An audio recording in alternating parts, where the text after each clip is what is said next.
안녕하세요. 금요사건 파일 디바제식합니다. 2000년 6월 4일 경상남도 의령군에 살던 주민 A씨가 대로변을 걷던 중 난생 처음 맡는 고약한 냄새에 인상을 찌푸리게 됩니다. 아니 이게 도대체 뭐야? A씨는 그 냄새가 나는 방향을 따라 풀숲으로 들어서게 되는데 그곳 경사로 아래에서 발견된 건 다름 아닌 백골 상태의 시신이었습니다. 급히 경찰과 과학수사관들이 도착을 해서 상태를 살펴보기 시작했죠. 이 백골 시신은 머리와 몸이 분리돼서 흐트러진 상태였는데요. 이것만 가지고 사망 원인을 단정할 수는 없었죠. 시신이 오랜 기간 유기되어 있었다면 자연스러운 백골화 과정에서 이렇게 머리가 분리되었을 수도 있으니까요. 그런데 결정적으로 시신의 두개골에서 둔기로 강하게 타격당한 흔적이 발견됩니다. 이걸 근거로 초기에 경찰은 조심스럽게 뺑소니 사고를 의심했어요. 이 시신 발견 지점이 대로변 옆에 풀숲이다 보니까 이곳을 걷고 있던 중 피해자가 차에 치여서 경사 아래로 튕겨져 나갔을 가능성을 본 거죠. 하지만 여기엔 한계가 있습니다. 만약 그렇게 튕겨져 나간 거라면 갈비뼈나 골반, 관절도 함께 부러져야 하지 않을까요? 하지만 시신은 두개골에 있는 상처를 제외하곤 골절상의 소견은 나타나지 않았는데요. 머리의 둔기흔, 이게 방사형 형태로 보여졌습니다. 이게 뭐냐면 순간적인 강한 타격을 받아서 이렇게 금이 여러 군데로 난 거예요. 딱 유리를 부딪히면 유리가 척 갈라지는 그런 느낌으로요. 근데 이건 무엇보다도 타살의 강력한 증거라고 할 수 있죠. 결국 경찰은 범인이 둔기로 피해자를 살해한 뒤 여기에 데려와서 경사 아래로 던졌다고 추정했어요. 뺑소니는 아니었던 거죠. 머리와 몸통이 분리된 건 시간의 흐름에 따라 자연스러운 백골화 과정으로 여겼고요.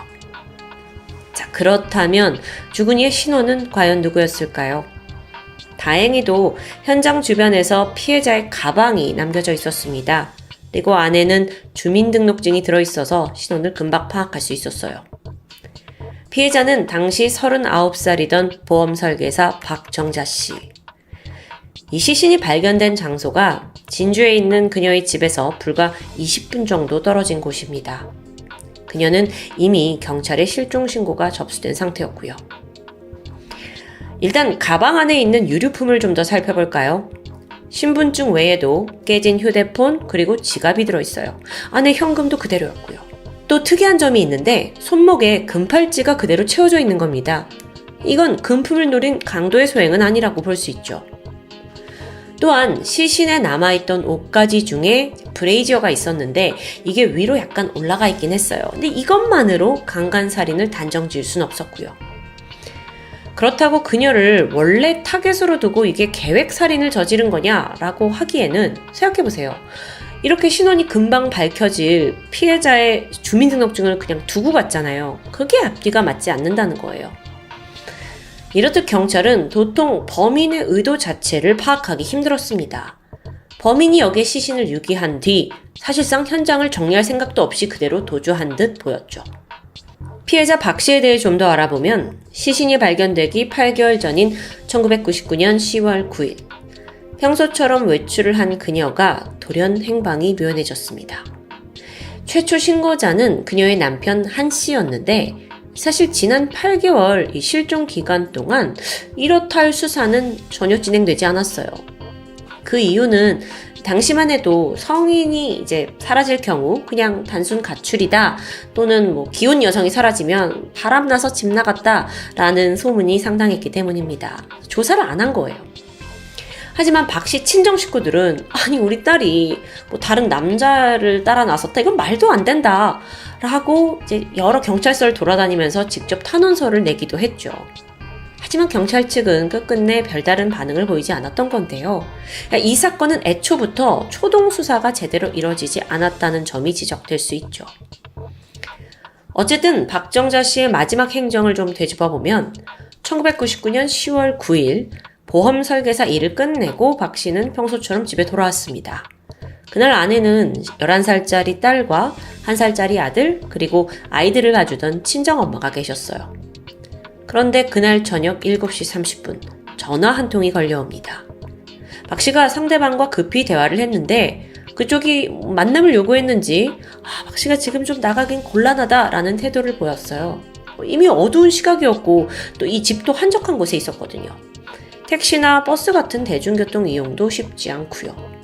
그렇게 한참의 통화가 이어졌고 결국 그녀가 체념한 듯 외출을 결심하는데요.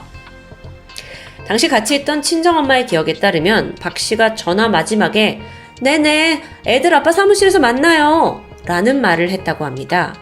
자, 여기서 남편 한 씨는 집에서 5분 거리에 있는 자신의 사무실을 운영하고 있었어요. 그리고 그쯤에는 아예 거기서 생활을 하고 있었고요. 집을 나선 아내 박 씨는 밤이 깊어지도록 결국 돌아오지 않았어요. 걱정하던 딸이 밤 9시 반쯤 엄마 휴대폰으로 전화를 걸었지만 응답도 없었고요. 그러다 새벽 2시 집으로 한 통의 전화가 걸려옵니다. 여보세요? 딸이 받았는데 상대는 아무런 말 없이 4초 후에 전화는 그냥 끊어지고 말아요. 다음 날 엄마가 지난밤 돌아오지 않았다는 걸 딸이 아빠에게 가서 말하면서 실종신고가 접수되었습니다. 하지만 앞서 말했다시피 적극적인 수사는 없었고요. 끝내 8개월이 지난 시점에서 박 씨가 싸늘한 시신으로 발견된 겁니다. 그제서야 이게 강력사건으로 전환되면서 살인사건에 대한 수사가 진행되었죠. 우선 남편 한 씨는요. 화물 기사들에게 일감을 소개하는 인력사무소를 운영하고 있었고 아내 박 씨는 그 기사들을 상대로 보험 영업을 해왔습니다. 남편의 사무실은 집에서 아주 가까워요. 그래서 만약 아내가 정말 외출을 해서 그 사무실에서 볼일을 보고만 들어왔다면 실종될 리가 없는 상황입니다.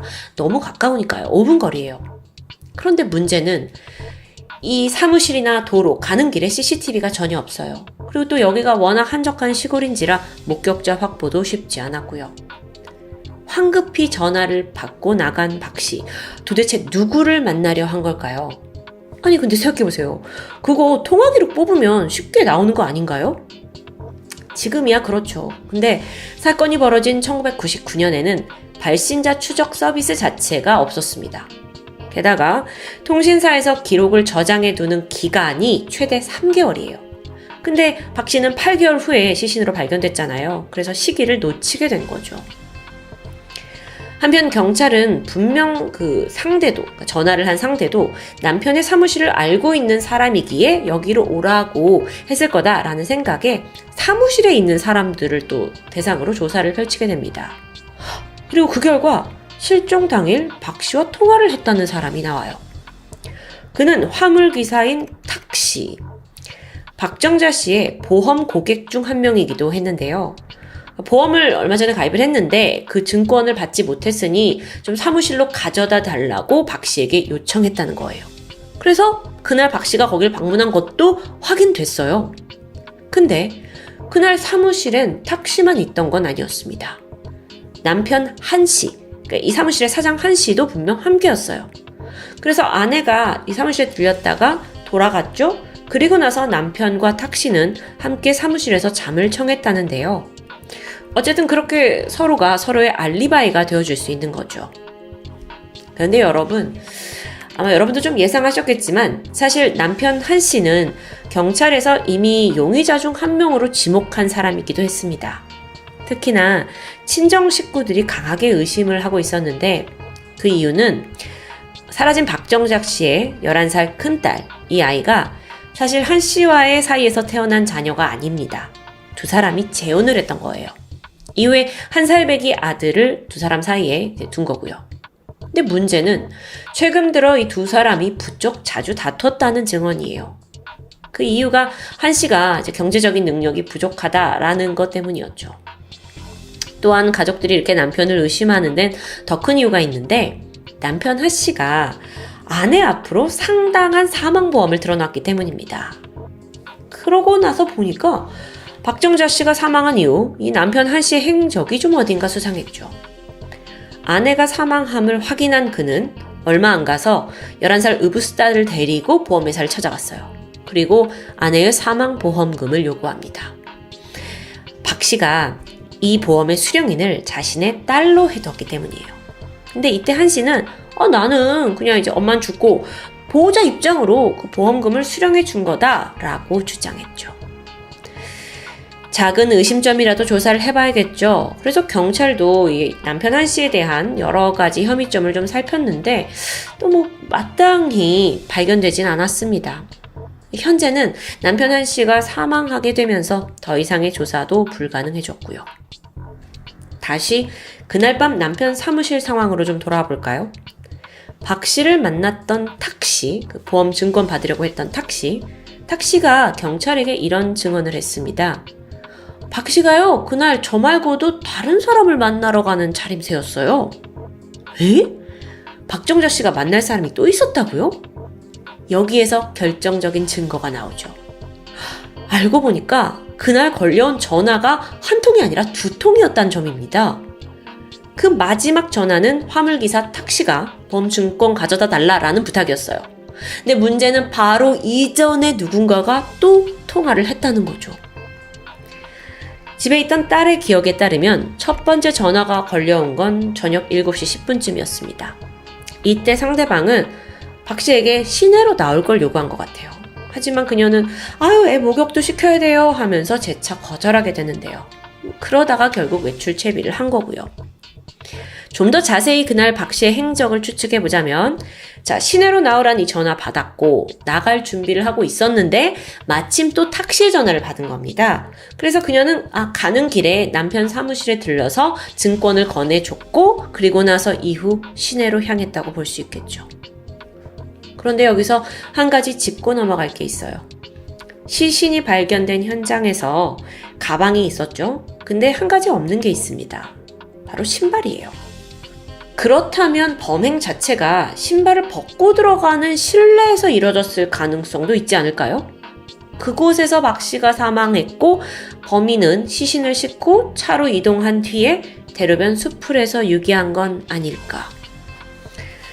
여기까지 추리가 나왔는데 이대로라면 범인은 이 근방의 지리를 아주 잘 알고 분명 박정자 씨와도 어느 정도 안면이 있는 사람인 게 틀림없습니다. 사망한 박 씨, 그녀는 큰 키에 훤칠한 외모, 또 시원시원한 성격의 소유자였다고 해요. 그 때문에 사무실을 들락거리는 화물 기사들에게 인기가 많았습니다. 당시 박 씨에게 보험을 가입한 적이 있는 화물 기사들은 한 10명 정도 됐는데요.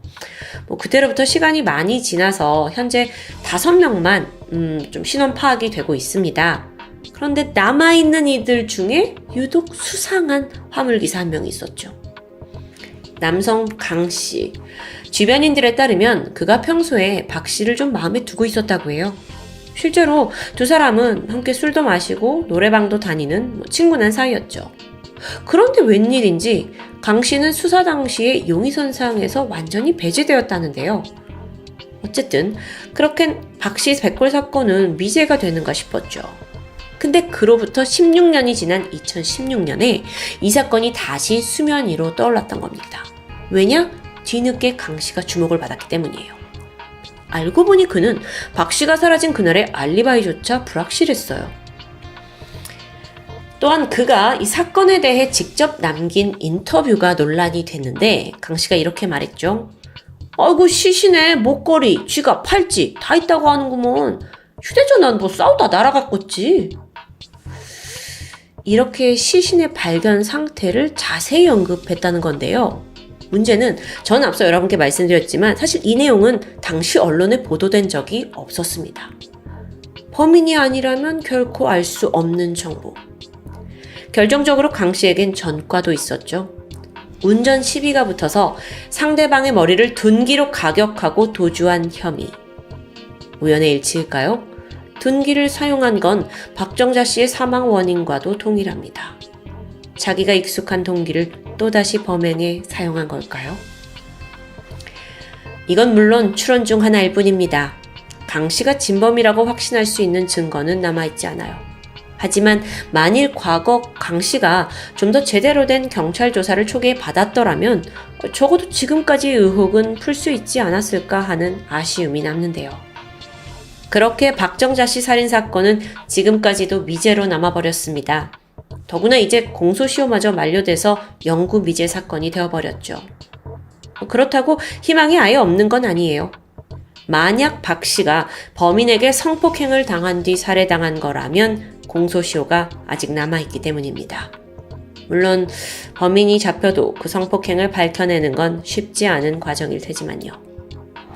지금쯤 어딘가에서 안심하고 있을지 모르는 범인. 하지만 이 사회에 정의가 존재하고 또 이 사건을 기억하는 이들이 있는 한 범인은 결코 자유롭지 못하다는 걸 꼭 말하고 싶습니다. 지금까지 금요사건 파일 디바제시카였습니다. 안녕하세요. 금요사건 파일 디바제시카입니다. 2010년 10월 1일 금요일 아침, 당시 56세였던 김 씨는 부산 부전동에 위치한 버킹엄 모텔에 출근합니다. 참고로 여긴 이제 서면이란 이름으로 더 익숙하죠. 부산 최대의 번화가고요. 김 씨는 이 서면 뒷골목에 위치한 버킹엄 모텔에서 종업원으로 일하고 있었는데요. 오전 10시 45분쯤 그가 모텔 정문을 열고 딱 들어갔을 때 분위기가 조금 달랐습니다. 항상 카운터를 지키고 있던 여사장 이 씨의 모습이 보이지 않았기 때문이에요. 화장실 갔나? 김 씨는 대수롭지 않게 일과를 시작했죠. 그가 가장 먼저 한 일은 투숙객들이 앞으로 사용할 비품을 챙겨놓는 겁니다. 그래서 창고로 사용하던 101호 객실로 향했는데 여기는 그 카운터 바로 옆에 있는 곳이에요. 그래서 주로 이불이나 휴지, 수건 같은 비품을 보관하는 곳이죠. 관리자들은 늘 드나들고요. 근데 이상합니다. 이 101호의 문이 굳게 잠겨 있는 겁니다. 김 씨가 모텔 일을 시작한 이래 단 한 번도 잠긴 적이 없던 곳인데도 불구하고요. 근데 당시 김 씨는 열쇠가 없었기 때문에 일단 사장 이 씨가 오기를 기다려봅니다. 근데 아무리 시간이 지나도 사장은 모습을 드러내지 않았죠. 이대로라면 하루 장사를 지금 망칠 지경이잖아요. 그래서 답답해진 김 씨는 결국 직접 열쇠 수리공을 불러서 101호의 문을 열게 되는데 눈앞에 펼쳐진 광경은 바닥에 이불이 펼쳐져 있었어요. 그리고 그게 붉은 피로 흥건하게 젖어 있었죠.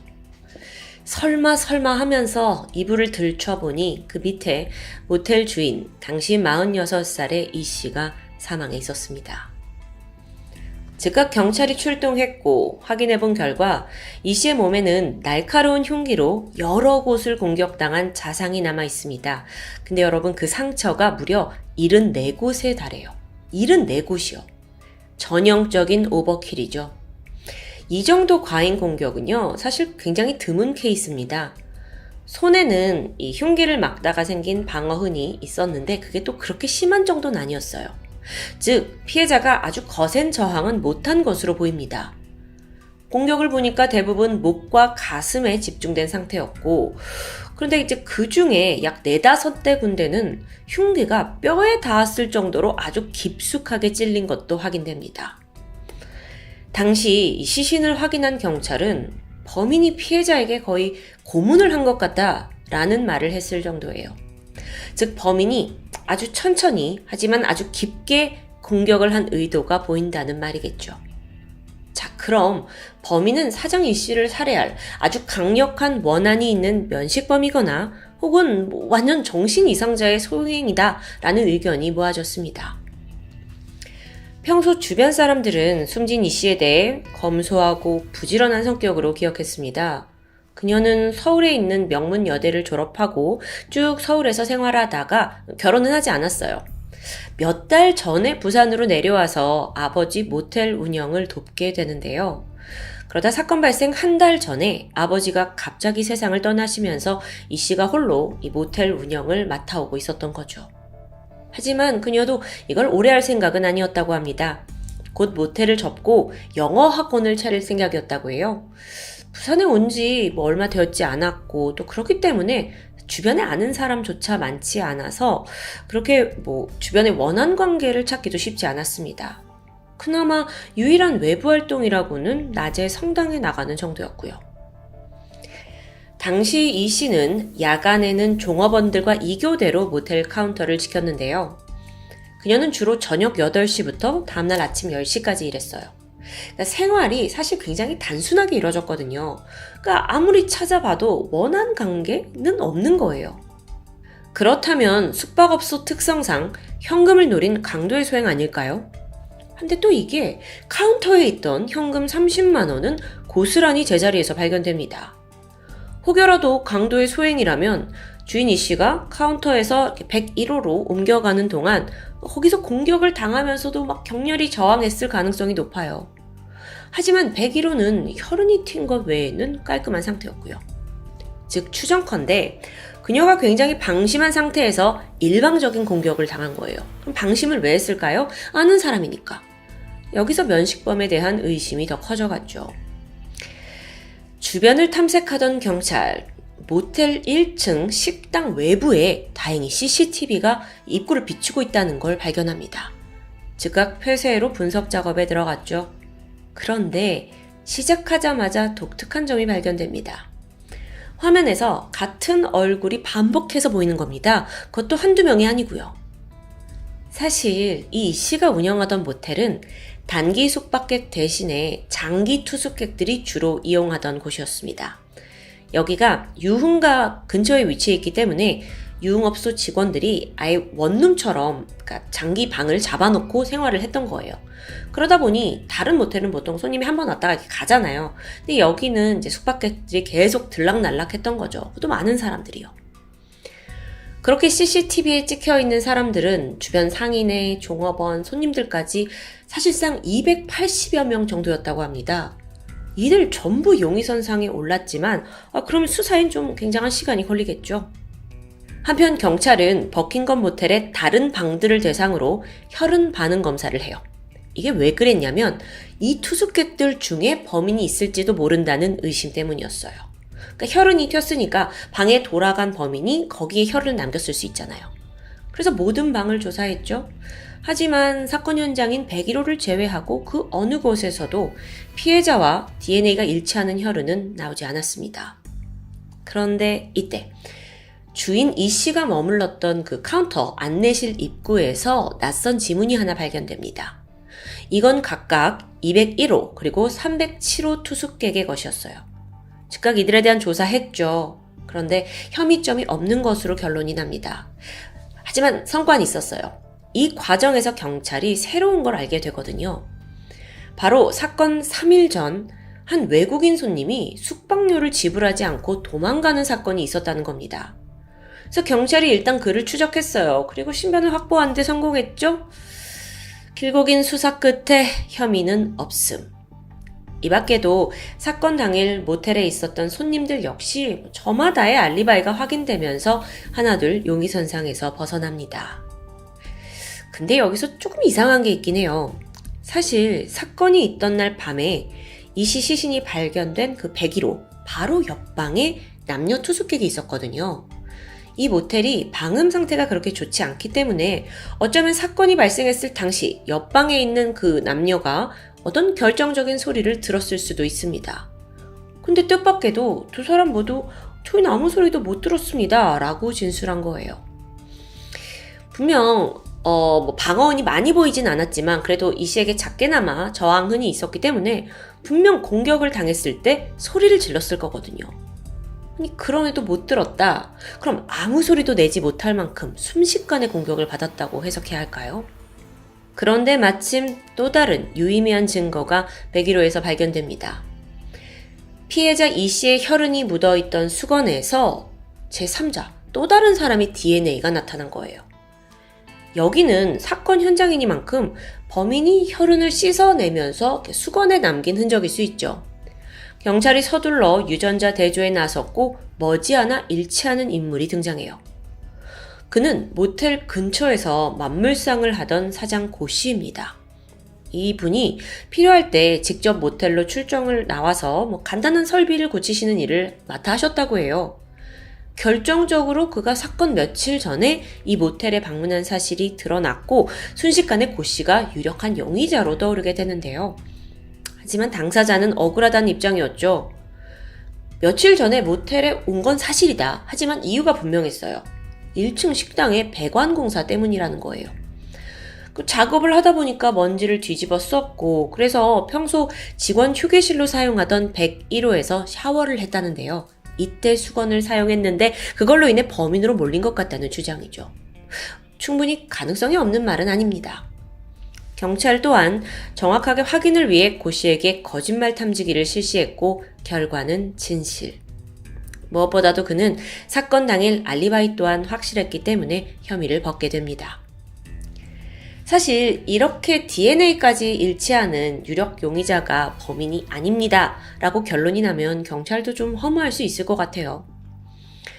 어쨌든 모든 걸 다시 원점으로 돌아가서 수사를 다시 진행해야 하니까요.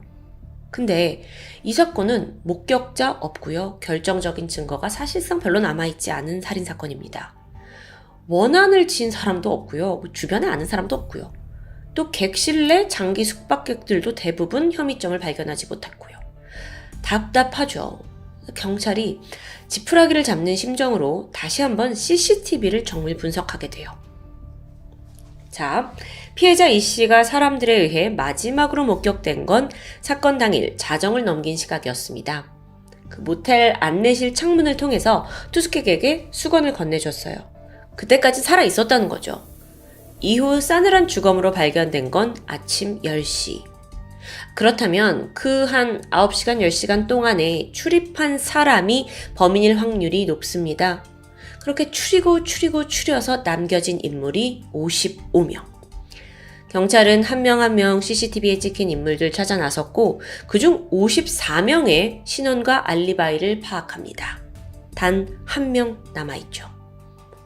그 사람은 10월 1일 새벽 2시 45분 버킹엄 모텔에 들어왔던 한 남성이었습니다. 파란색과 하얀색이 섞인 상의에 검정색 바지를 입고 있었고 한 손을 주머니에 꽂고 있어요. 그리고 약 30분 뒤인 3시 15분에 남성이 다시 모텔 입구 CCTV의 모습을 드러냅니다. 모텔을 막 나가려는 순간이었는데 마침 근처에 청소차와 청소부가 작업을 하고 있었거든요. 그러니까 남성이 살짝 경로를 틀더니 왼쪽 골목으로 자취를 감추는데요. 그 경로를 추적한 결과 모텔에서 약 100m 떨어진 인근 건물 주차장 CCTV에서 남성의 모습을 한 번 더 확인합니다. 근데 이때 모습이 특이했어요. 남자가 순간 팔을 들어 보이더니 자신의 양손을 흘낏 보는 겁니다. 손에 들고 있는 물건이 없었는데도 불구하고요. 이게 시계는 이렇게 보잖아요. 그러니까 시계를 봤다고 하기에도 어색해요. 이 굉장히 결정적인 CCTV. 전문가들은 그가 범죄 현장에서 나온 직후에 이런 행동을 보였다는 것이 결코 쉽게 넘어가서는 안 되는 거라고 지적했습니다. 만약에 이 사람이 범인이라면 방금 전까지 무려 70번 넘게 흉기를 휘두른 상태예요. 그 과정에서 자기 손에 상처를 입었거나 혹은 어떤 흔적이 분명 남았을 거라고 생각했고 그걸 확인해 보려는 행동일 수 있잖아요. 충분히 가능하죠. 근데 안타깝게도 이 남성의 신원을 밝혀내지 못합니다. 경찰이 추적할 수 있는 행방도 딱 여기까지였고요. 남자가 대로변으로 나간 뒤에 택시를 타고 사라진 것으로 보여요. 이후에 그를 찾기 위해서 약 2,000장 이상의 전단지가 배포되었고 또 주변 상인, 행인, 또 택시기사를 상대로 목격자를 찾아 헤맸지만 그를 아는 사람은 단 한 명도 없었습니다. 아니 심지어 경찰분들이 서면 일대 모든 CCTV를 뒤졌다고 해요. 허탕이었고요. 지난 2021년 11월 그것이 알고 싶다는 방송을 통해 이 사건을 심도 있게 다뤘는데요. 전문가를 섭외해서 CCTV 속 남성의 특징을 좀 더 세밀하게 파악해봤죠.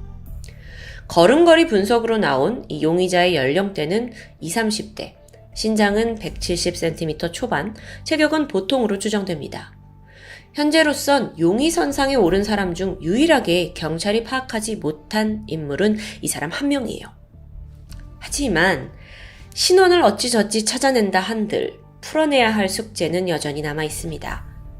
현재 경찰이 확보하고 있는 증거는 그가 단지 그 살해 추정 시간에 모텔에서 나왔다는 증거 CCTV 뿐이거든요. 현장에서 족적이나 DNA가 나온 건 아니고요. 따라서 그의 범죄를 입증하기 위해서는 더 명확한 증거가 필요할 텐데요. 참 쉽지 않은 상황이죠. 하지만 여러분, 나와 가까운 사람 혹은 지인이라면 이렇게 CCTV 잠깐의 모습이라도 상당히 낯설지 않게 느껴질 수 있습니다. 그래서 이 방송을 보시는 그 누군가의 일말의 제보를 기대하면서 범인에 대한 추적은 계속되고 있죠. 참고로 현재 버킹엄 모텔은 다른 사람에게 인수돼서 이름 바꾸고 영업 중이라고 전해집니다. 일부 전문가들은 과연 CCTV에 찍힌 남성이 범인이 맞냐라는 근본적인 의구심을 제기했어요. 경찰은 광범위한 조사를 통해서 이미 약 200여 명의 사람들을 용의선상에서 하나씩 제외했다고 밝혔어요. 많은 노력을 한 거죠. 하지만 만약 그 중에 범인이 존재한다면요? 당시 버킹엄 모텔의 장기 투숙객들은 대부분 유흥업종 종사자들이었습니다. 그래서 서로를 알고 지내는 경우가 많았다고 해요. 그렇다 보니까 서로가 오히려 서로의 알리바이를 입증해주는 경우도 있었고요. 물론 우리가 당시 수사 상황을 세세하게 알 순 없지만 만에 하나 용의자가 교묘하게 수사망을 빠져나갔을 가능성도 충분히 고려해야 합니다. 또한 SBS 그 알에서 방송된 당시에는 그동안 알려지지 않았던 새로운 가능성도 제기됩니다. 바로 피해자 이 씨가 한 남성과 교제를 하고 있었다는 진술이에요. 모텔 종업원 역시도 그 사건쯤 해서 이 씨가 외출을 했다가 모텔에 들어오는 일이 잦았다고 말했고요. 그렇게 새롭게 드러난 또 다른 정황 중 하나는 이 씨가 독실한 카톨릭 신자였음에도 그녀의 주변에 사이비 종교라고도 볼 수 있는 정체불명의 종교인들이 맴돌았다는 점입니다. 당시 이들이 버킹엄 모텔에 찾아왔고요. 이 씨가 약간 작은 실랑이를 벌였다는 목격자 진술도 있었어요. 실제로 사건 당시 통화 내역을 확인한 결과 이 씨와 통화를 한 사람이 대부분 종교 활동과 관련된 사람들이었고요. 그들이 정말 성당 사람들인지 아니면 의심대로 사이비 종교인들인지는 정확히 밝혀지지 않았습니다. 좀 안타까운 건 과거 수사 당시 경찰들이 종교인이다 하면 크게 의심하지 않고 넘기는 경향이 있었다고 하는데요. 당시만 해도 유력 용의자로 만물상 주인 또 CCTV 속 의문의 남자에게 보통의 수사가 다 쏠려 있었기 때문에 어쩌면 그런 편견 속에 결정적인 용의자를 놓친 건 아닌지 우려가 됩니다. 어떤 원한이 혹은 어떤 분노가 피해자를 74번이나 무참히 공격하게 만들었을까요? 이 형태만 봐선 분노에 찬 오버킬, 우발적인 오버킬로 보이지만 한편으로 범인은 그 어떠한 흔적도 남기지 않고 후련히 사라졌습니다. 즉, 치밀한 계획범죄일 수도 있다는 거죠. 여러분, 이것 또한 어디까지나 추정에 불과합니다. 현재로선 범인의 동기마저 제대로 파악할 수 없는 안타까운 상황이고요. 사건이 발생한 지 13년이 지났고 지금까지도 부산의 장기 미제로 남아 있습니다. 그 사이에 많은 방송국들이 이 사건을 다루고자 노력했지만 번번이 실패했다고 해요. 왜 그러냐면 이걸 1시간짜리 방송으로 만들기엔 남아있는 증거조차 너무 부족했기 때문인데요. 그래서 어쩌면 이 금사파에서 꼭 다뤄야 하는 게 아닐까 싶었습니다. 일단 가장 중요한 건 희미한 CCTV 속에 이 남성의 신원을 확보하는 일이겠죠. 신장은 170에서 175cm 사이, 나이는 사건 당시 20, 30대, 현재는 40대로 추정됩니다. 팔자걸음에 팔을 앞뒤로 크게 휘두르면서 걷는 특징. 혹시 이 사람을 아시는 분이나 당시 옷차림을 기억한다면 꼭 제보를 부탁드립니다. 지금까지 금요사건 파일 디바제시카였습니다.